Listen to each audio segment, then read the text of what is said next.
SSS pensioners, siguraduhin ninyo ito. Ngayong July 31, 2026, yan ating pag-uusapan sa episode na ito.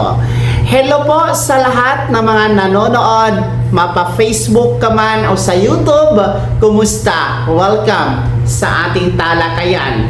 Well, ang ating pag-uusapan, ito po ay bilang paalala para sa ating mga pensyonado na SSS.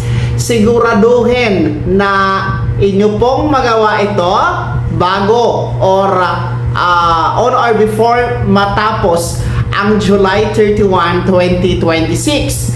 Ano nga ba ito? Well, ang paalala na ito mga vlogs, every month naman talaga ito ginagawa na SSS bilang pagbibigay ng babala sa lahat ng mga pensyonado na required na gawin ang paalala na ito. Although mga ka-vlogs, hindi naman po ito para sa lahat, no? Dahil ang paalala na ito ay para lamang po sa mga 80 years old pataas ang edad. So, ibig sabihin, kapag ikaw ay nasa 79 ang edad pababa, hindi ka kasama sa nire-required ni SSS na gawin ito. Actually, ginagawa ito once a year lamang tuwing buwan ng kapanganakan. So, ang tinutukoy ko po ay ang Annual Confirmation of Pensioners or SSS AKOP Compliance. Well, ang AKOP Compliance, ulitin ko, nire-require ito every buwan ng kapanganakan o birth month para sa mga 80 years old pataas ang edad.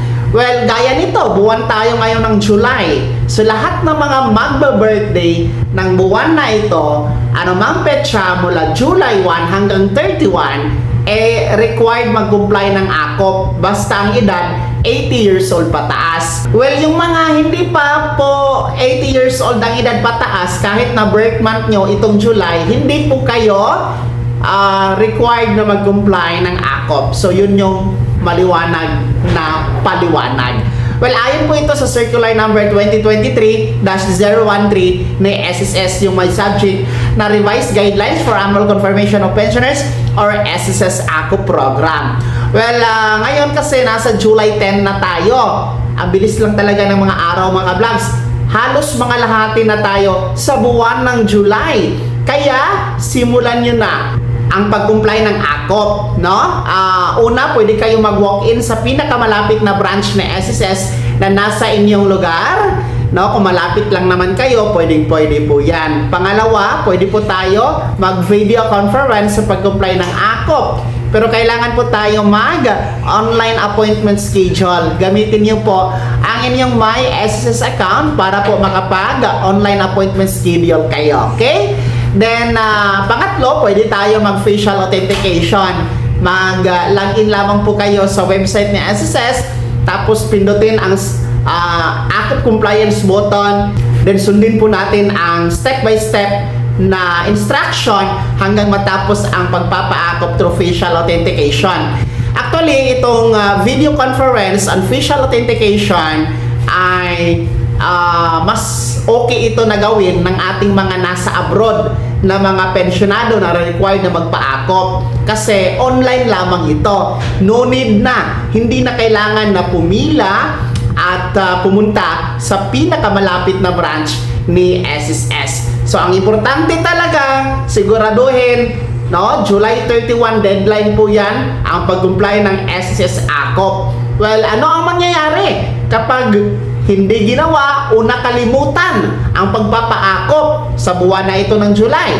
Well, ang magaganap dyan, pwede pong maputol o puputulin talaga ni SSS ang inyong pensyon. Pero temporary po yan, no? Habang hindi pa kayo nagpapa-AKOP. Ibalik lang yan ni SSS once na kayo ay magpapa-AKOP, no? So, balik talaga tayo sa AKOP. Ganun siya kahalaga.